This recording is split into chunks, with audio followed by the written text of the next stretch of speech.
Bob from Hauptwerk hardware, and today I want to show you the new Hauptwerk hardware motorized stop controller. So what is a motorized stop controller? Well, physically it's a circuit board like this, and it sits between the virtual organ PC and the motorized draw stops. It takes the Midi signals from the virtual organ PC and converts them into the high power pulses that are required to move the draw stops. At the same time, it monitors the condition or the state of all of the draw stops to see if one's been operated manually, and if it has, it then generates the Midi signal which it sends to the virtual organ PC to say that that stop's been moved. It works with all types of motorised stops: draw stops, tab stops and stop action magnets. Now the stops themselves are a power supply capable of delivering a high current, because when many stops are commanded to move at once, such as when you press general cancel or in a registration change, if those stops are to be moved reliably, it requires a large amount of power available for a short amount of time to drive all of those stops together. So that's where a high power supply comes in. The controller itself is powered by USB. So we have a USB connection that plugs into the virtual organ PC. That supplies power for all of the digital electronics on the stop controller, and then we have the high power supply which is supplying power to all of the stops. So effectively there are two power sources required for the system to work. So let's take a look at the controller and see what connections it's got and how we use them. We've got DIN Midi, we've got USB Midi, which also powers the logic circuits of the board. We've got the USB communications port, we've got the stops power positive and the stops ground connection, and then we've got 4 connection points for each stop: 2 for the read or contact, 1 for the off coil and 1 for the on coil. Now, as you can see, the connection for the stops ground has got a bigger solder pad than all the other connections, and this is because all of the power from all of the stops returns via this ground, and as we said earlier, that can be a lot of current during a registration change or a general cancel. So this bigger connection point allows for the use of the thicker gauge wire which is needed to carry this current. The connection to the stops positive is necessary to protect the sensitive electronics on the board from the high voltage spikes generated by the coils within the stops. Without this connection, the controller would suffer irreparable damage very quickly. Let me explain. When a coil is energized, it turns into an electromagnet. And you'll remember from the previous video, if you haven't seen that, I'll link it in down below because it's probably a good idea to watch that first. But in that video I explained how what's actually inside the draw stop is just 2 electromagnets and a switch. So an electromagnet is basically a coil, and when a coil is energized, it turns into a magnet, so we call it an electromagnet. When it's de-energized, i.e. when you remove the power from it, the magnetic field quickly decays to 0, obviously, as without power it's no longer a magnet, just a coil again. The problem is that if you put a coil in a change in magnetic field, that same coil becomes a generator all the time the magnetic field is changing. Therefore, when we turn off the power to the coil and the magnetic field collapses, the coil is now in a changing magnetic field and it generates a substantial voltage pulse. And I do mean substantial. This is exactly the same process that the ignition coil packs in your car use to generate the voltage needed to create the spark across the spark plugs. If you've ever had the misfortune to be holding on to the spark plug lead at the wrong time, you'll know only too well how much of a voltage that is. So let's take a look at this on the bench and discover how many volts are actually generated by a stop coil. Okay, so I've got my power supply here set to 15 volts as you can see, and that is connected to a Kimber Allen draw stop. So the negative side of the power supply connects to the coil's common connection here. The positive side of the power supply comes to this free lead, and then over here I've got my oscilloscope which is set up to trigger when it sees a pulse, and that is connected to the whole thing via this probe here, and this is a times 10 probe. So for every 10 volts going in this end, you only get 1 volt coming out this end.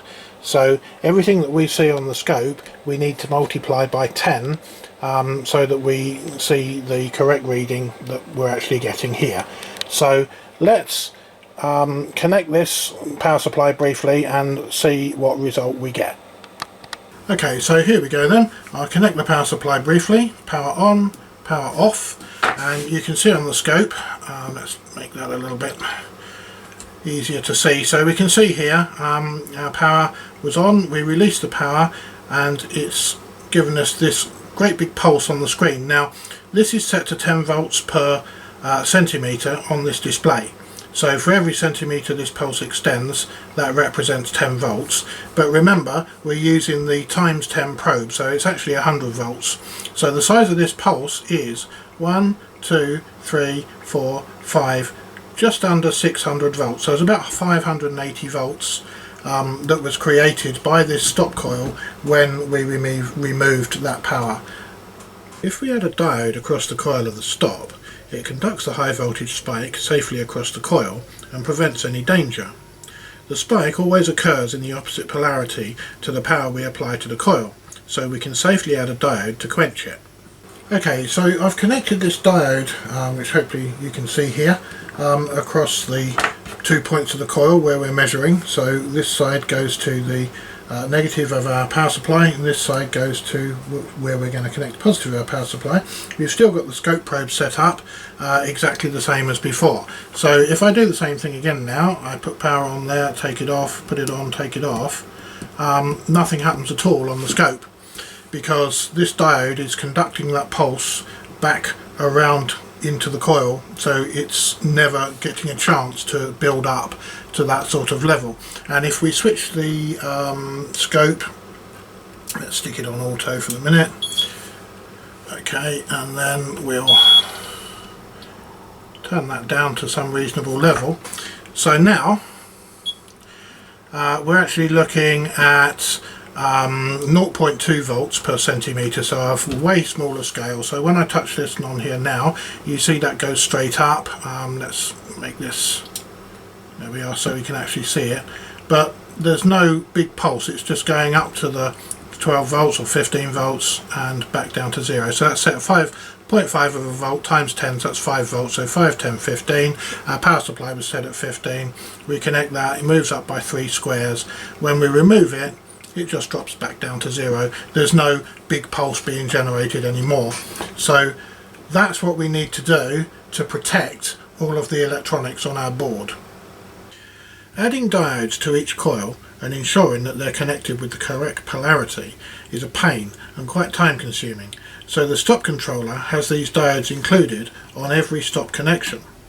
However, as we saw, the diodes need to be connected across the coils. And that's what the stop's positive connection is for. It connects to one end of all the protection diodes and absolutely must be connected to the positive supply, which is used for the stop coils. Forget this wire at your peril, because you will destroy the controller without it. This is also the reason that the controller can only control 24 stops.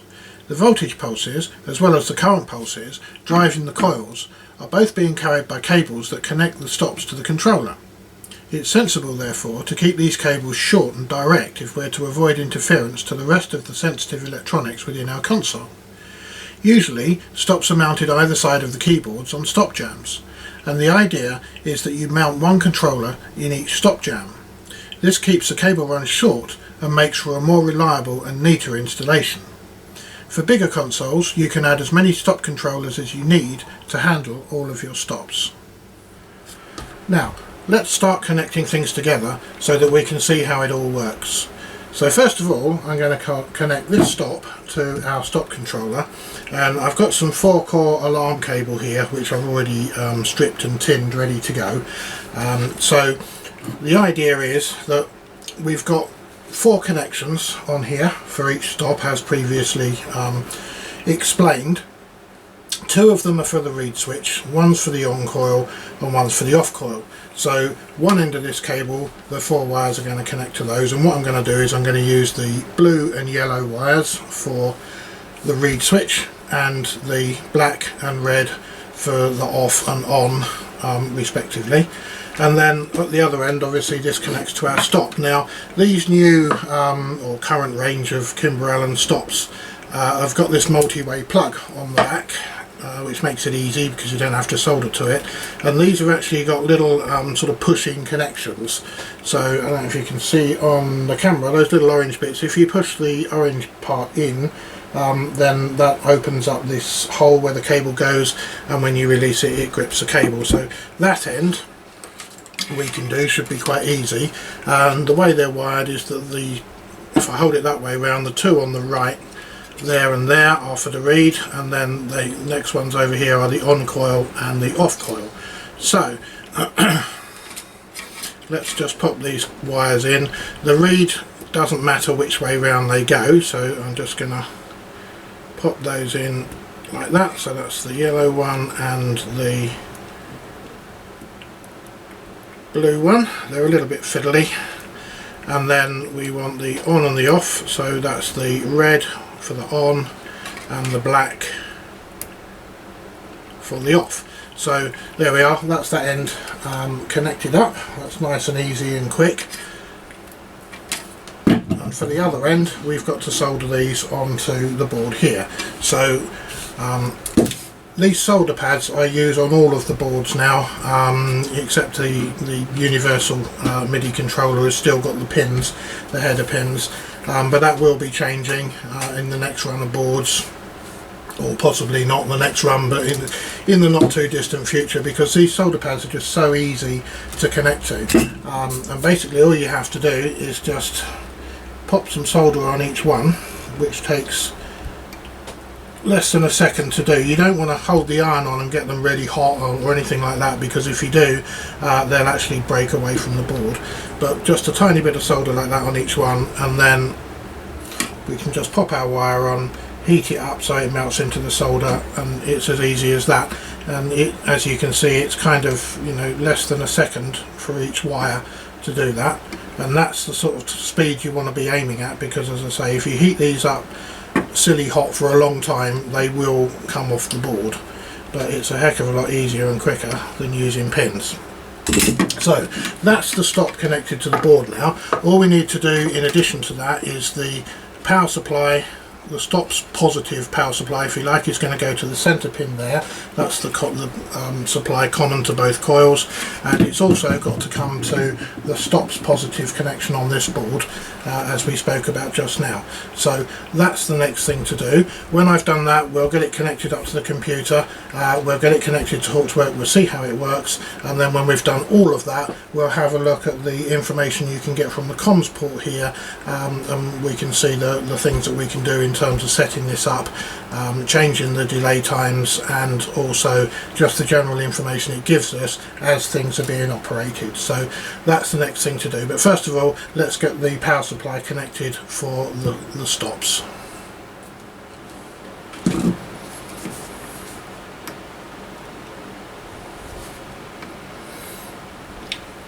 The stop's ground connection takes a bit more time and solder because it's bigger. But other than that, everything is just the same as we did with these solder connections here. This is the wire for the stops positive. Now, this is a thin piece of wire. It doesn't need to be thick, even though it's connecting to the positive supply that connects to all of the different stops. The wire that connects to all the different stops needs to be quite heavy gauge to supply the current to the stops. But this piece of wire is only a protection wire, as we discussed earlier, onto the stops positive connection here. So this, what I've done is I've used a bit of heat shrink here and just soldered it to the thicker wire at the stop. I could have connected it at the power supply end. It really doesn't matter, as long as it's physically connected somewhere, or electrically connected somewhere, to the stops positive supply. So that's that connected to the board. Now we'll just pop the stops ground. So this is directly from the power supply. Stops ground onto here. So as I say, it just takes a little bit more time to heat this up because it's a large pad with a heavier gauge wire, but there we are. So that's connected onto there. So that stop now is all ready to go. We've got our positive supply to the center connection here. We've got our read on the blue and yellow, which is connected down here, and we've got our on and off coils on the red and black, which is also connected down here. So at this point we need now to connect the USB lead from here to the computer, so I'll do that next. And then, so now I'm ready to plug in the USB connection to the computer from our stop controller here. But just before I do that, if we look at the computer first, if we open Device Manager, and then we have a look at our sound, video and game controllers section. At the moment we've just got the Realtek high definition audio. When we plug the stop controller in, that should appear in this section, so we can just make sure that that's working properly. So here we go, plug in the USB connection, and there we are. So now we've got the motorized stop controller has shown up in the sound, video and game controllers part, so that's good, we know that's there and working. So the next thing to do is to start Hauptwerk. I'm using the old version 4 here, free edition, and we've got the St Anne's Moseley organ, which is just loading.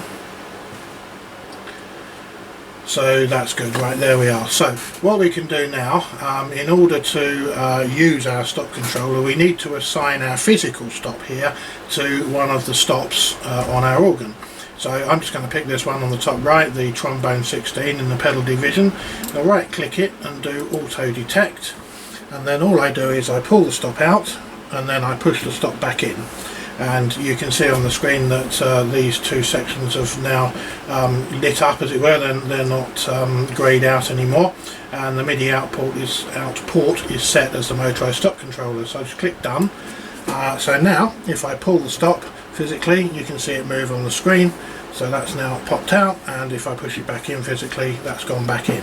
Now there's just one more thing we need to do, which is right click that, go to the adjust settings manually, because there's one setting that we need to change. So all this stuff under the primary input, this is what was auto detected just now when we did that part. So the MIDI import is the motorized stop controller, channel 1, note 1, and it's a stop or hold piston, so that's good, that's all fine. But if we click on the primary output, the output is auto MIDI output match to primary input. So that's good, that's fine, using the motorized stop controller port. But what we need to do is we need to tick this box at the bottom here where it says always suppress output echo if direct response to input. So we tick that.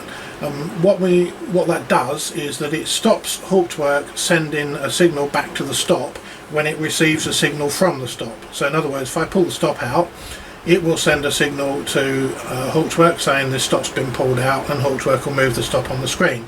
But because the stop on the screen has moved, without ticking this box, Hauptwerk will then send a signal back to the stop controller saying turn this stop on.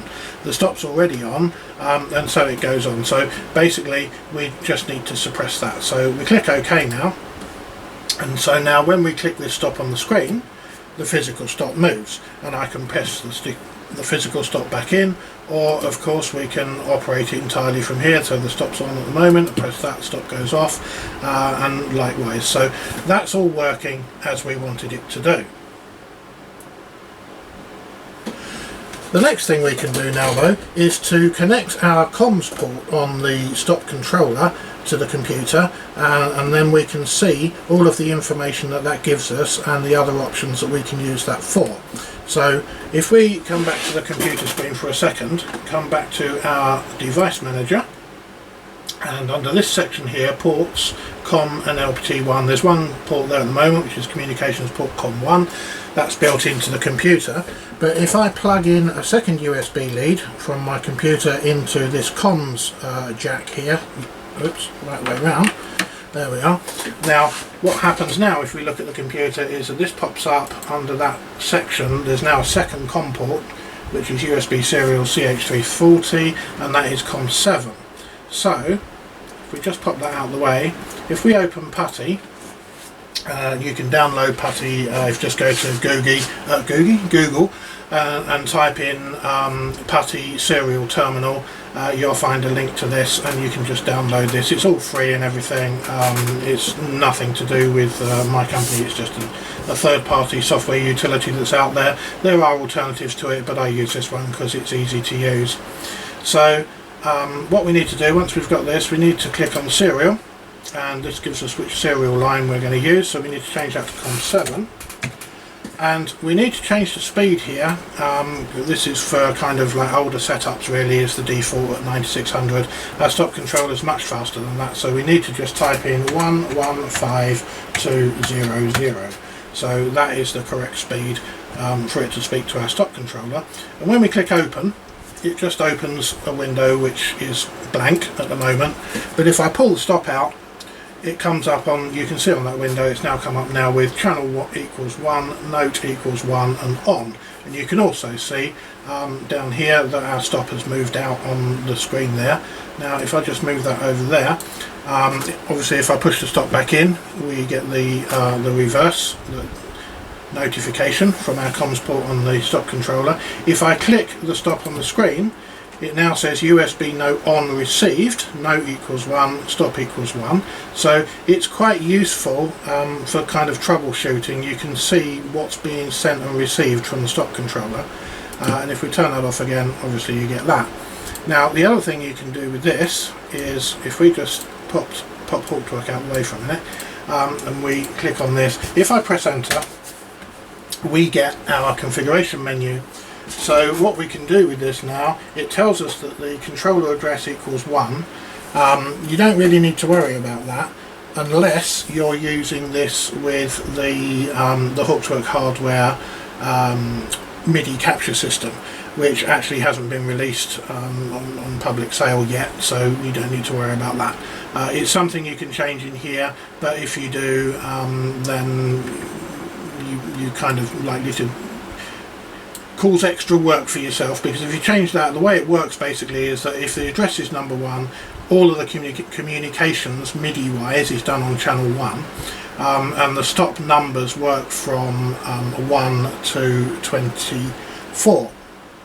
If you change the address to be number 2, then it will use channel 2, and the stop numbers become 25 to 48, and channel 3 or address 3, then it uses channel 3, and they're 49 to 72. So you would think, oh well, if I have 2 controllers then maybe I need to do that, but you don't, because the computer will see them as in device manager. It will see the controllers, it will see motorized stop controller, but if you've got a second one, it'll come up there as motorized stop controller brackets 1, so it sees them as separate devices, as does Hauptwerk. So you don't really need to worry about setting the controller address. The other things you can do with this, calibrate the connected stops. So if I press number 2 and enter, it says it's calibrating, and what it's actually going to do now is that it's going to go round and it's going to move all of the stops on and off, one after the other, 5 times. Now because we've only got one stop connected, it shows the results for that first stop. It tells us it was 100 milliseconds to turn it on and 38 milliseconds to turn it off, and then all the others failed because they're not there. Now it's doing it again, if that's the second pass, and it'll do that 5 times, and it'll decide which is the longest time. See, this time it took 39 milliseconds to turn that stop off. It'll find the longest time for switching it on and switching it off, and then it'll add another 10 milliseconds to that, just to be sure that that stop's always going to work reliably. And if you've got lots of stops connected, then obviously it does that with all the stops, and if you're watching them on your stop jam, it's quite interesting to see as they all pop in and out, one after the other, like a big Mexican wave kind of thing. But anyway, that's the calibration feature, so we'll just wait for that to finish. And then once it has finished, we'll be able to look at our memory table and see the where the computer is allocated, or where the stop controller is allocated these times, these maximum times of 139 to that particular stop, and all the other stops will be at their sort of default setting. So that now says that it's completed. It gives us a little summary at the bottom. So stop 0, maximum on time is 120 and maximum off time was 59. Calibration complete. So we press any key to continue. So from our menu, option number 3, view current pulse time. So if we press number 3 and enter, this gives us a list of all the different stops and the times that it took to operate them. So stop number 1, which is the one that we've just calibrated, it tells us that it's 120 milliseconds to switch it on and 59 milliseconds to switch it off, and that is the time or the pulse length that the controller will always apply to that stop. Now all of the other ones, 791 milliseconds to switch them on, basically that is the maximum amount of time that it will try for before giving up, because obviously like we explained in the previous video about how the stops work, if you apply power to either the on or the off coil for a long time, then things start to get too hot and it kind of all goes wrong. So 791 milliseconds is just over 3/4 of a second. If the stop hasn't moved in that time, it's almost certainly not going to move. So that's what it sets itself to, and then it just gives up and says that it's failed. And because it's already in the off position, it's just going to pick a low number. So it's 41 milliseconds is the default, 41, 42. It'll decide for as the off time for all of the stops because they're already in the off position. So we press enter to come out of that. Now what you can also do is at option number 4, you can manually set the pulse times for a specific stop. So if you had a stop that was being a bit lazy and for whatever reason it wasn't activating in time, if you go into option number 4, you can say which stop you'd like to configure. So let's use stop number 2 for argument's sake. Hit enter. Enter the on pulse length. So let's say we wanted, I don't know, 250 milliseconds. It has to be between 1 and 700. So we say 250, and the off time we'll say was 60 milliseconds. Okay, so that has now set 250 on, 60 off. If we go back and do our view current pulse times again, so that's number 3, we'll see now that number 2 is set to 250 milliseconds for on and 60 milliseconds for off. So that's another handy little utility, if you like, that you can use. So we come back to our menu, and then the 5th option is exit configurator and resume operation, and you have to select that because if you just left this in this state now, if you operate this stop manually, nothing will happen. And equally, if you go into Hauptwerk and you operate it from here, still nothing will happen because this is not in its normal operation mode. So if we do number 5, okay, that's done. It's back in its normal operation mode, and it's remembered that we've just turned that on and off again because it queues the commands. But obviously if you hit a general cancel or something, or a registration change from down here, you'd get a whole bunch of those. The buffer would fill up and it wouldn't know what the heck was going on. So when you just need to come out of this menu and back into the normal operating mode when you finish doing any configuration. But that's it really. So now obviously if I operate it manually, you can see that it comes up in here and it moves out on Hauptwerk, and the opposite happens from there. So that is all there is to say really about that set of functions. So there we are. In this example we connected the virtual organ PC via USB, and this is usually the easiest and most convenient way to do it. You could, if you wanted to, connect the controller via the 5-pin DIN sockets here, but I wouldn't advise that you do that because obviously there's a device in the controller or the adapter that you plug into these, the 5-pin Midi to USB, and it has to convert the Midi signals from this format into USB. So that adds another layer of latency really. It adds extra time because that's already been done anyway, and you can take it as USB from here, so you may as well do that. And the second thing is that this USB connection needs to be here, even if it's only just plugged into a power supply, like a USB phone charger or something, because this is what provides the digital power, or the power for the digital electronics inside the controller. So it's the options there. If you really want to use those, you can, possibly if you use with legacy equipment, studio equipment that does not have USB, whatever, but it's there anyway.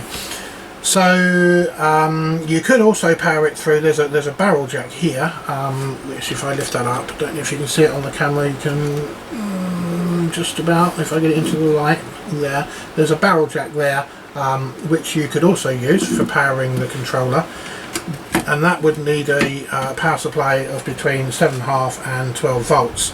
Again, I would recommend just using the USB, because the USB has to be here. Well, it doesn't if you're going to use these, but 9 times out of 10 you're going to use this to connect it to the computer. If you use the barrel jack, you don't need 2 power supplies, so if you use that, it's going to be using the power from the USB anyway, so that's pretty pointless. If you were going to use these connections, yes, you wouldn't have a USB connection here, you could use the barrel jack, but it's kind of not ideal. It's designed really to be powered by USB. So the other thing is you can't power it from this USB. The comms USB is only there for comms, and ordinarily you don't need that connected anyway, because that is just, as we saw, for setting up the menu items and getting information for troubleshooting. So in operation, ordinarily, that would not be plugged in. You would just have this USB connection here. What else is there to say about it? Not a huge amount really. I think we've covered all of the features. The only other thing is, down the side, top and bottom, you'll notice there's a whole bunch of holes. They're not really for mounting. There are 6 mounting holes, which is 2, 4, 6 here. These holes along the side, the idea of those is it's for cable management. So if once you've connected your cables, you can bring them out to the edge of the board and then just pop a cable tie, one of those small zip ties, through one of the holes and around your bunch of cables all the way along. And the idea being that it stops any stress. Obviously if you were to try and rip these cables off the board, it would rip off the solder pads and damage the board. So when it's finally installed in its location, you can use little cable ties just to fix the cables to the board. It just makes it that little bit safer. So that's all there is to say about the Hauptwerk hardware motorised stop controller. I hope you found it useful, or at least interesting, and I wish you good luck in your organ building projects. There'll be more videos soon covering other new Hauptwerk hardware products. The next one will be for the lighted stop controller. So it'll be really helpful to me if you could click the like button below, and if you're interested in these videos and you want to make sure that you don't miss the next one, then please do click the subscribe button and the little bell icon next to it, so that Hauptwerk can send you so that YouTube can send you the notifications when I've released the next video. So thanks very much for watching, and good luck with your projects.